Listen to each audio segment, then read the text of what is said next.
Hey guys, this will be video 10 for the how to design build a 50s era solid body archtop jazz guitar and using Stuart McDonald templates as your guide. I wasn't really planning on doing a video tonight, but apparently I am. So I'm going to cover everything I can related to the machining of the neck as quickly as I can, but not rushing it because I wouldn't have wanted video 10 to have been me just presenting you the finished neck with the rounded over edge, because that's what's about to take place next. Um, so I'll dive back in and basically, let's see, where were we in video 9? The neck was still very S4S, had no definition whatsoever, other than just the two-dimensional outline. But this is what you want to see when you're moving into preparation to start doing all your round over. Um, the first thing that you'll want to do, and let me back up and make sure so that I don't rush this. I'm going to be covering the router bits that I will be using to round over that neck. I want to get those over there for the time being. But this is the bit that I primarily will be focusing on in what it took for me to shape the neck. But before I got to the router bit, um, I had to do some table saw work. And this is what I was talking about. This is where all of our S4S work really, really paid off. It was an absolute walk in the park. Um, typically, this is how I always do it. And what we're doing, we're defining the tenon, obviously. And this is still the long tenon. Obviously, it'll still get cut off about 1/8 of an inch after it's all said and done. But how did I do that? I did transfer the. You remember where I had drawn the? Let me get a pointer. I like this lime green pencil because it kind of shows it well. If you remember, we had the tongue drawn on the top of this surface, and I had that line drawn there as well, but I had not transferred any of those lines down this end, and I saw no need to put them on the bottom because this design, I worked everything. Well, no, actually, I did work it from the. Yeah, I did work it on the table saw like this right here. So I was working blindfold, and what I did, I just hovered over the table saw and looked down, and I just started guessing at it, and I was working at one cut. I was working off the inside of the saw blade, if this is the saw blade, and then the other cut I was working on the outside. Sometimes I will make this cut and then I'll flip it and just find the center, but this was machined so well, I just decided to work it off from one side. And so I was working on one of the cuts. I was working off the outside of the blade, and the other cut I was working off the inside of the blade. Uh, Never measured it once. Just just transferred these lines from the top that I knew were perfectly centered with the center line of the neck. We'll talk about the fillet in a little while. But once I transferred those down and flipped it over, I was just looking down at this point right here and verifying, where I wanted that saw blade to enter. And that was not a single cut. That was, I think it was about 5 passes. The first pass, the blade was up about 1/2 of an inch, and then I had my table saw marked back here where I knew I had this stop point. I had already cut these, and I'll talk a bit about these in a moment, but I had already cut these on the miter saw at 4.5 degrees, so I knew that was my bar none stop point, and to make certain that I did not travel up into the neck. It wouldn't have been a problem if I had of, but that's not something that we as quality builders should be offering to our clients and or to our own jobs. So we need to stop when we need to stop, or stop shy of it. So I was working on the table saw like this. The blade started out about 1/2 inch. Then the next cut, I moved it up to about 3/4, then about 1.25 inches, three-quarter, a little bit more. And then finally, when I got up to this point, the blade is so large that by the time I had raised the blade up to about this point right here, a lot of the mass was gone. So once I got up to about this point here, I went ahead and cranked the blade all the way up, and then just eased in on that final cut. And obviously that's where the blade would have stopped. But down here, because it's a 10-inch radius, I knew that if I had stopped at that marked point, that I was still going to be shy of that point right there. And the reason I like working it with this side up, the heel up, is because I could keep an eye on this heel.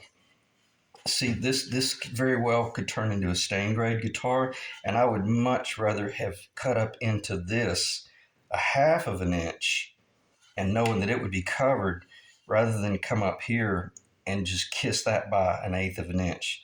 You kiss that by an eighth of an inch and it's game over, like I had mentioned, especially if we had done some really beautiful centerline work here. So it was more important for me to work this on the table saw and just watch everything down here with my tape and my mark points. But I knew that as long as my saw blade, stopped, as long as I stopped the neck at a certain point, my saw blade was never going to come anywhere near this heel. If I had been working it on the table saw like this and watching those mark points, I could have slipped up and made a mistake and kissed that just enough to damage it, or force me into having to come in here and put a cap over it, which is fine. It's Gretsch has been doing it since day one, and it's very attractive. So I'll stop talking about that. But I did get ahead of myself just a little bit, because the first machine work I did was after I put the fillet. Tell you what, let me back up. I'll go ahead and talk about the fillet. No, let me do this. I apologize. I'm really just going off the cuff here.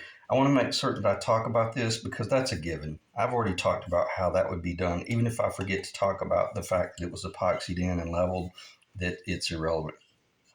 But when I had this neck and I had that epoxied in, leveled, shaped, clean, so much so that I even could come across with a razor knife, and I knew that I had a perfectly flat surface. Now I was ready to go up against the fence on my miter saw, which we've all used a miter saw if we're at this point. So very simply put, I had the very original lines drawn, and you might be tempted to come in with an X-Acto knife and scarf cut that. I wouldn't recommend that. What you want to do is make a kiss cut, because if you do that, when you start going into that, the teeth will chip out ever so slightly, a little bit of the teeth, and your blade actually might be over to the right just a 64th of an inch, and it will visually look like you're getting a cut. But then once all this is relieved later on, you will reveal that it will have a stepped point, and you'll be in there with a chisel later on, working your off, trying to get that cleaned up. So if you just work off the real clean straight pencil line, you take your saw blade and you come down on your miter saw.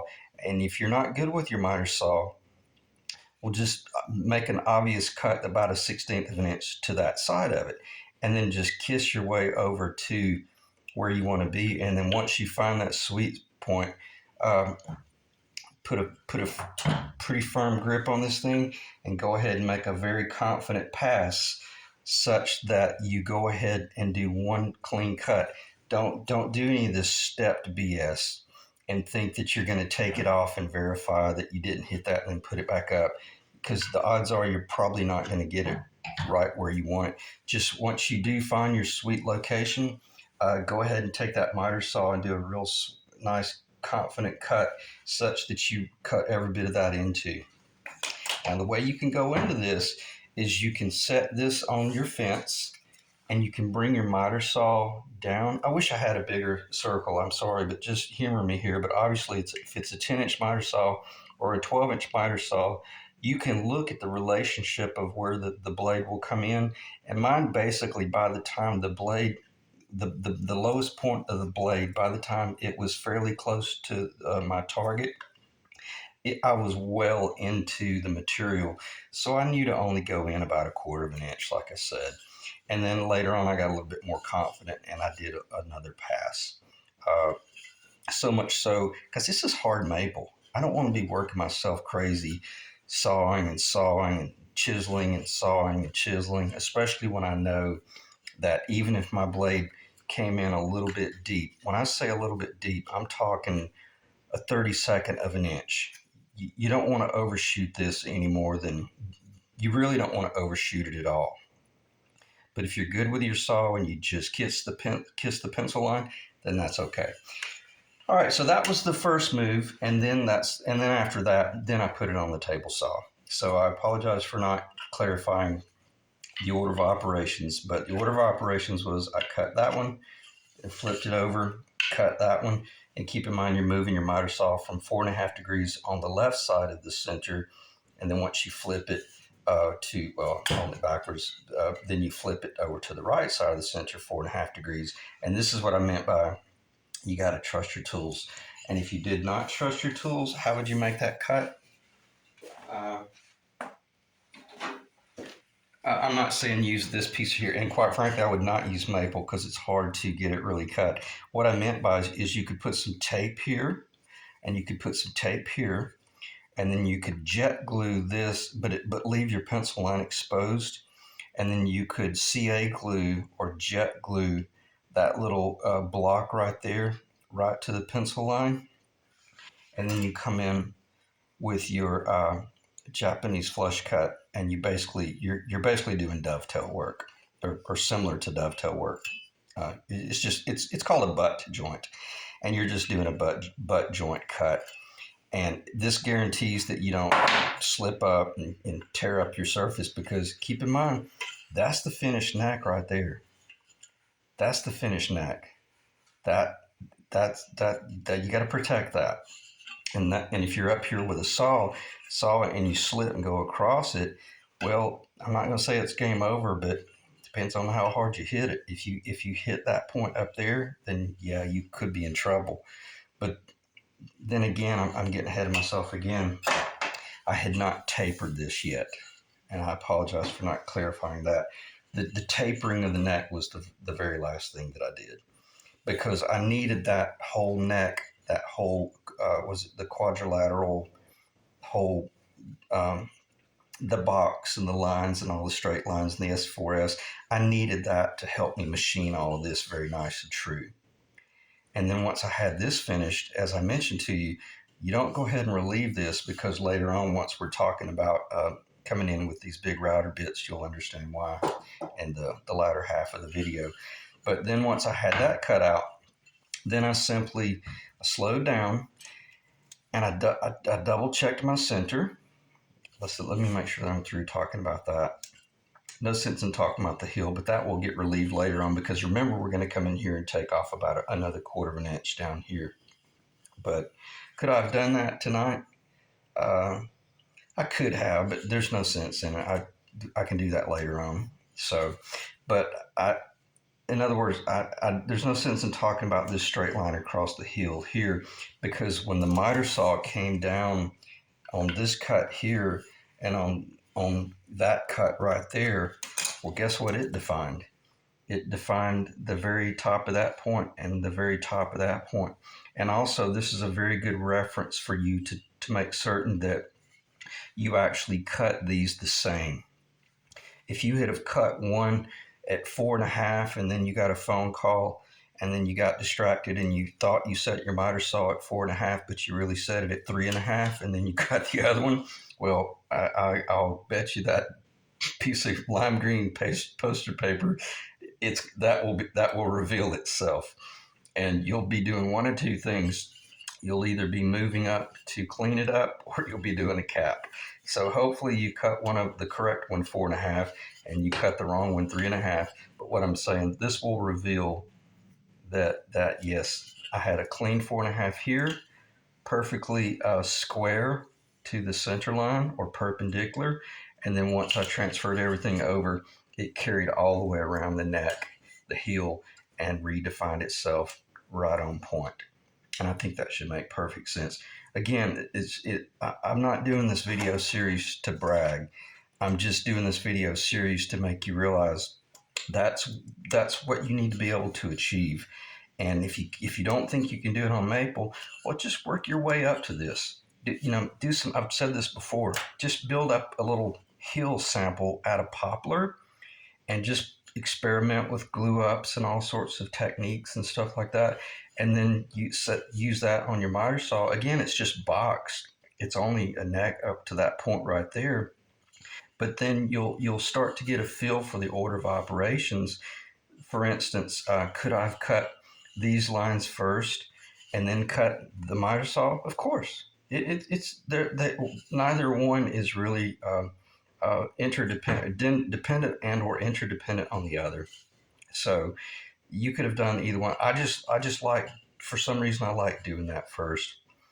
Probably because yeah. Here's a little bit of trivia. If there was just the slightest bit of weirdness that once I made this really massive cut, that this little board started to move back to where it always wanted to go when it was in its growth state. Meaning, in other words, if one of the boards started distorting, well, now I might have a fouled up surface that when I put it on my miter saw, now that little warped board might cause some sort of weird cattywomp. And then I come in with my miter saw, and when I cut that, it might look great on the surface, but then if I'm doing like a Gretsch or a Martin type neck and I start carving a lot of this away, all of a sudden it will be revealed that it was turning into a dovetail and it was not a perpendicular cut. So I kind of answer my own question. Let's always cut these first and make certain that our miter saw is very square, and then let's relieve these. Okay, let me check the time, and I'm probably going to pause and kind of think about how I want to clean off the table, and we'll go from there. Okay, so after you're confident that all of your heel work is finished close enough that you know that it's time to move into tapering the neck profile. Um, and again, once this video ends, you'll understand why I left these on. I don't want to digress and start talking about it right now, so let's just move to the neck profile. We know that we built our neck with a target of a minimum of 2 3/16 of an inch right here. Obviously, that's where it connects the body. And you guys should know by now, that's the 16th fret. Because why? We're doing a 50's Les Paul, or maybe we're doing a 2018 Les Paul restoration or a repair, or we got one that we're replacing the neck. They're all the same. They connect at the 16th fret. The Gretsch Jet, the Penguins, the dual, what do they call them? Dual Sonic? I believe that's what they're called. Duo Jet. 16th fret. So you get good at cutting them into the 16th fret, you can pretty much build anything, just like the video series says, the 50s era jazz guitar. So now it's time to taper the neck. Now I can briefly talk about this maple fillet. We'll do a little bit of a flyby. And you can kind of see, make sure, oh, I'm so sorry, I've got my cap. Let me take this cap off. I hope I wasn't standing there with a cap in the video the whole time. Okay, so kind of see what we got going on there. Fly by from the back, and I'll explain why I went ahead and did that little gentle curvature right there. So you see how we're maintaining, haven't done anything down here, haven't had to, but it ought to be pretty self-explanatory how we got there and what it took, and verifying that, all this is, that's the 11th fret, everything is well. And I'm not going to look in the camera because I want to keep this video under an hour and a half.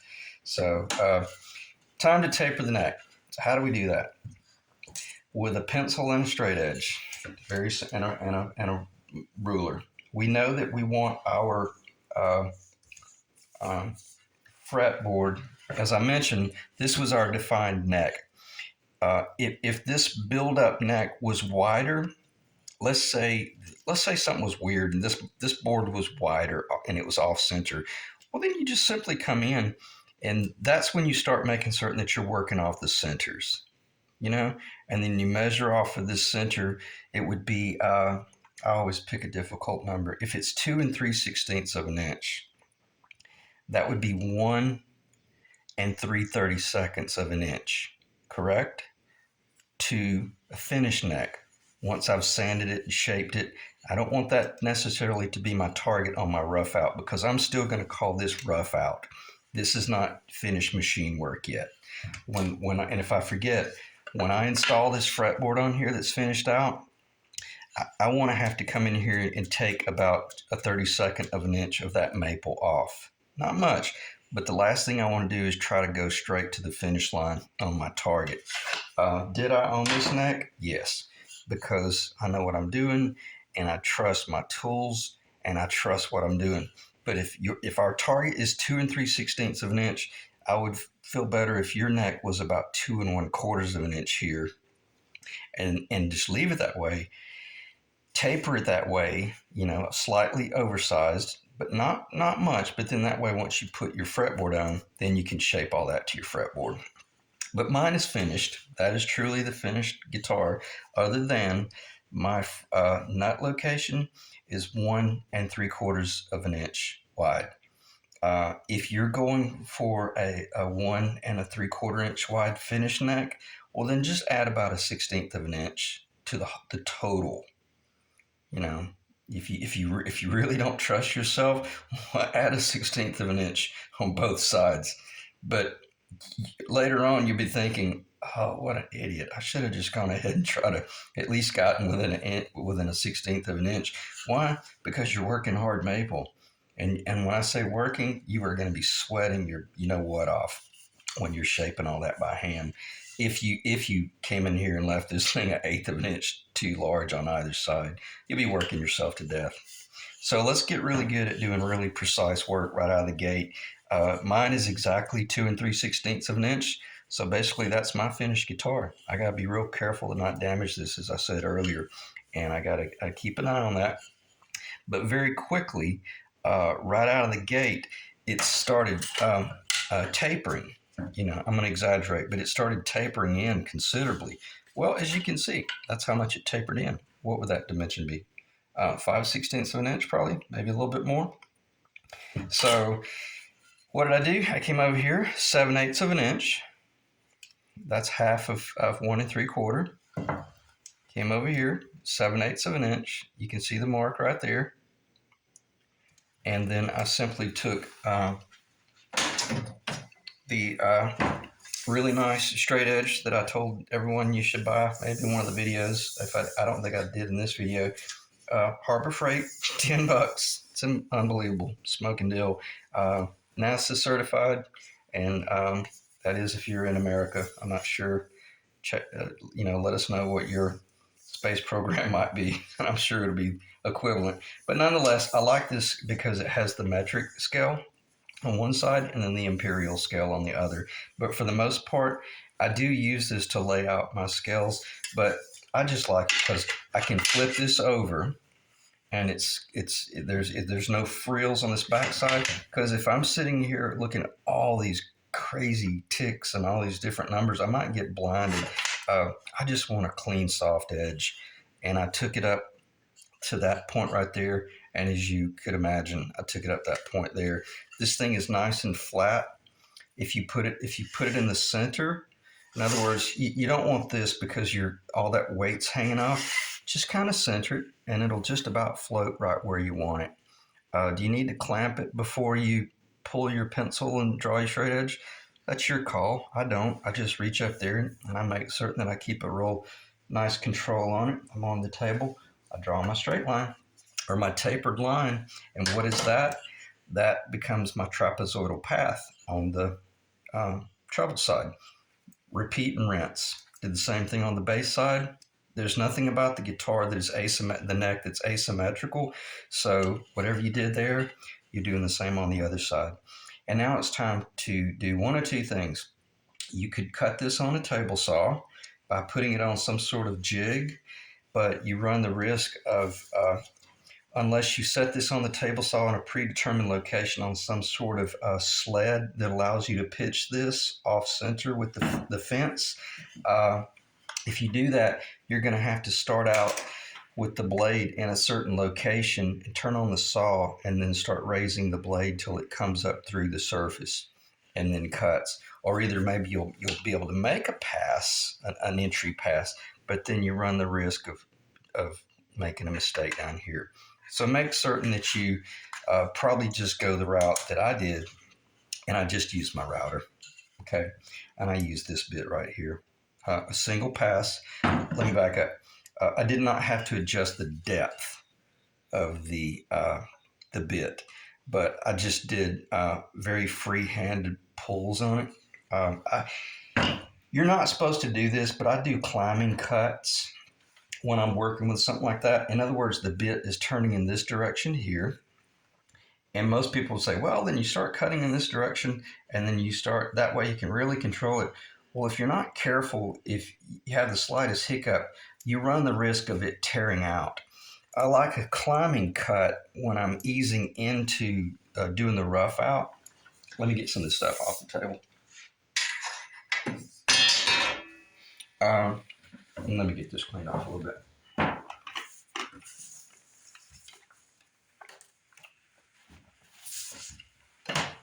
Okay, so you're going to route a straight edge, a straight line. It's insanely simple. This is not what I used. I used my sled that I designed for table saw work, but that sled is also multifunctional that I can use it for doing router work. But nonetheless, all you need is a straight edge. And you could do one of two things. You could put some jet glue. You could put some tape down and jet glue it to it. It's so simple. There's nothing about this that's complex. You just need a straight edge, and then you start working your. You just start working the router, and this is pretty important. I'll go ahead and cover this before I even pull the trigger on the router. Okay.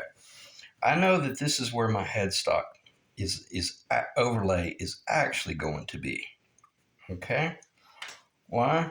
Because this is the beginning of the fretboard, and after doing a little bit of sanding and just being on the table, I lost my nut location, but the nut location is roughly right there.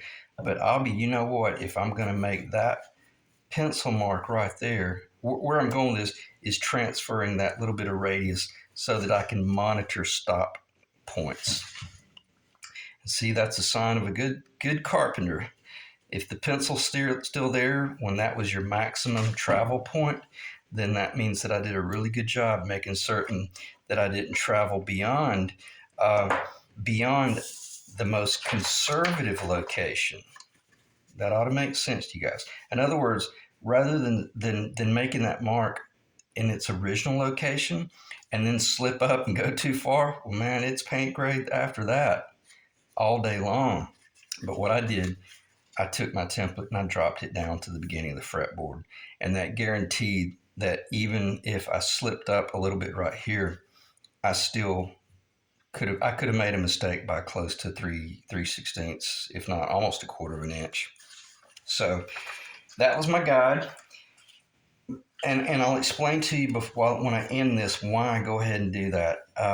As I'm doing this work, well, let me go ahead and finish. I just, once you've got your straight board up here, whatever that board may be, and it's on your pencil line, we've all done this. This is just very, very elementary router work.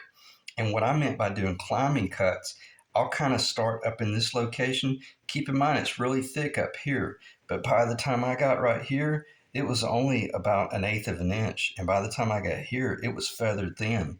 I had this end down here shaped within 2 passes. So basically, all I was doing was working off all of this mass up here. So, on that note, I'm doing climbing cuts and I'm easing off the mask. Climbing cuts, I'm easing off the mask. And then once I get down to the point where I begin to see, okay, yeah, I'm about a 16th of an inch away. Now, now this is when I'll do my pushing cut, and this is where I'll do a very. I'm not pressing into it, but I have complete control of this, because all this is done. All I'm doing all this is freehand, and at this point, I've got a very, very nice grip on this baby because I'm doing a pushing cut and I'm defining that true edge. But I've got this set up really high because I set my cutting jig, I put it on my drill press deck, and I could crank my drill press up really high. And I basically have this thing about chest level. That way, if I need to stoop down and look at something, got my safety glasses on in case the bit chipped, got our ear protection in. But once I made that last cut, I'm doing a real confident, defined push because I know I got to stop. I got to stop somewhere up here and not keep running into this.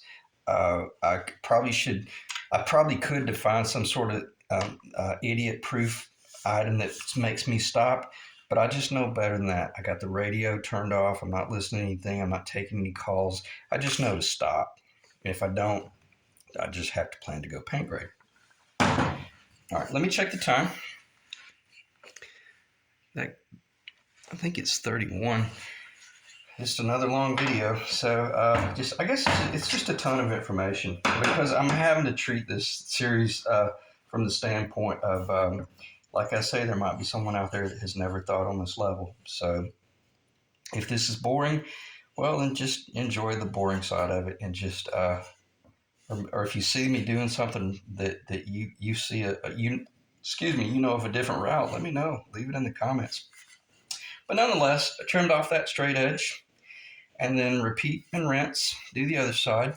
And why do I want to define this? Because I want to see the guitar materialize. And if there's anything weird going on, just in the slightest little bit of hiccup, it'll start revealing itself. Again, this is a finished neck, other than, let me back up. It's a finished neck up here, but it's 1 3/4 down here.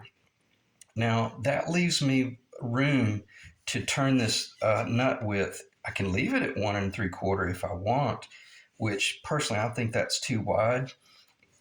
Or I could do, I think it's 23/32 is what the vintage ones were, which is just slightly under 1 3/4. But on this neck, I'm going to go ahead and once it's all said and done and the paint is dry, it'll be 1 11/16 of an inch, if not just ever so slightly wider. And when I say ever so slightly, just barely measurable. You won't even really see it, but you don't want to be less than 1 11/16. Okay.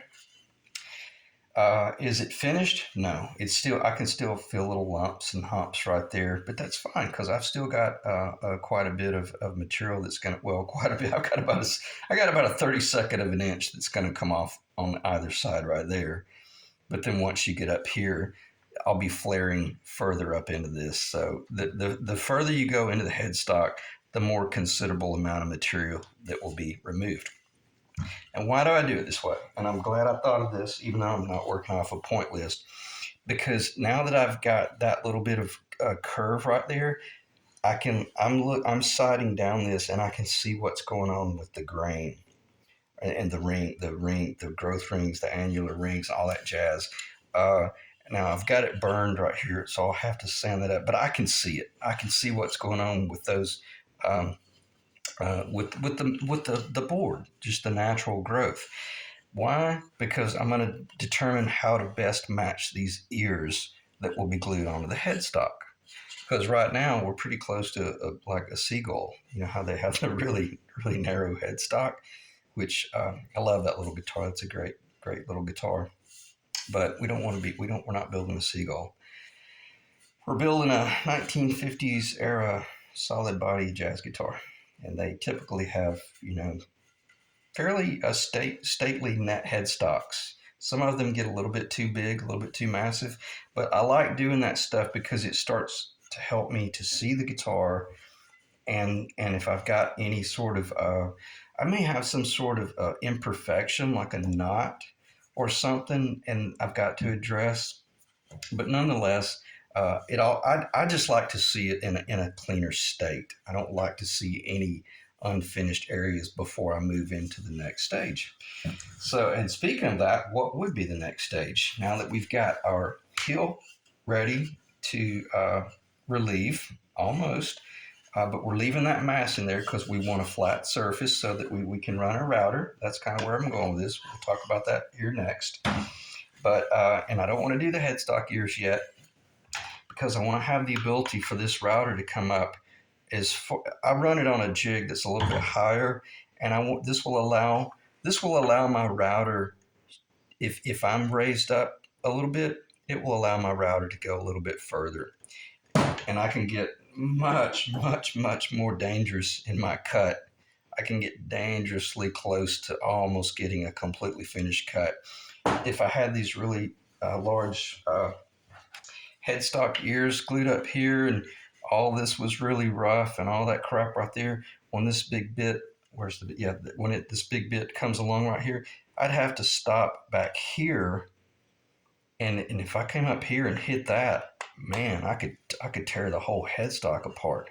So I think you guys realize I'm not being melodramatic, but and that's a good design right there, and that's close to what it would be if I went ahead and put the headstock ears on and finished it. Nonetheless, I still run the risk of, it would force me to have to stop way back here to guarantee that I don't get into the headstock ears and damage that. Okay. So we got our taper and we've got our headstock in an area. This is where it might not be a bad idea if you don't trust yourself, and there's nothing wrong with this at all. If you wanted to glue some sort of little block up here that would just bar none guarantee that, well, you certainly want to glue it further than that, and that would act as a stop. Well, actually, even further than that. Sorry. You could, if you wanted to, you could glue something like that on there so that when you're doing your routing, it would guarantee that you stopped, but well before you got into the headstock. I'm talking about protecting this whole flare, even though this flare is only, a 16th of an. If we lose 1/16 of an inch of the flare that we needed, we might as well have lost the whole thing if we were intended on staying clear coat. Okay, so we got to protect that. I freehand it and I watch it, I keep it up high, just keep an eye on it. And then when I start seeing it define itself, I just come in here and I make a mark and I realize, okay, that's my stop point. And then maybe I even put some tape on there and I just cowboy it. I just watch it. I know roughly where I need to stop. Okay. Next thing, I'll go ahead and talk about this briefly. It's not very important. All it is was, we had our truss rod fillet glued in place. All that jazz was holding the truss rod down, and we knew that we had done a good job temporarily holding that. So I just ripped that little maple fillet. It's really pretty. Tell you what, let me pause and I'll wet it. I don't know why I'm doing this. It's not really all that important. But I guess if anything, there's just a part of me. This is kind of a part of my history because I remember buying all this maple. That's a tiger stripe maple. It's an American maple. It's not any good for necks, but it was great for backs and sides and tops when I first started building jazz guitars. So in other words, I've had this little scrap maple forever, close to 18 years, 17 years, and every now and then I'll pick it up and use it as fillet work. So could you do a center line like that? You could, but it's this type of maple is really dangerous about tear out. It's not very good for that. But let me put that right there. So let me try to get it cleaned up a little bit so I don't have a crazy mess in the background. But for the most part, this is just a little simple, grab a little piece of maple up, sand it, shape it, fit it, sand it, shape it, fit it, and then jet glue it in with the CA glue. And then you're coming across it with probably one of my favorite tools, and you're doing things like this right here. This is called a microplane. I think that's what it's called. Yeah, the microplane woodcraft, interchangeable. These are great for carving. And you can come across this and just guarantee that you're below the surface. And you'll feel it. If you're holding it like this, you're going to feel the slightest little bit of hump. It's amazing. And then you can see the little bit of shavings right there. It's very aggressive, but it's also very safe, and it gives you a nice flat deck. So what else should I talk about? Uh, I did not route all of that out. I only routed this perpendicular to this surface just up to about this point. Then I went over to my oscillating sander. Okay, I'm going ahead and I'm defining this whole jazz guitar headstock profile. I know I'll be tapering. In other words, I don't know if you've heard me talk about this, but uh, we're not going to come in. We're not going to come in here and cut this corner on a 90 degree with this surface right here. We're going to be cut on a 90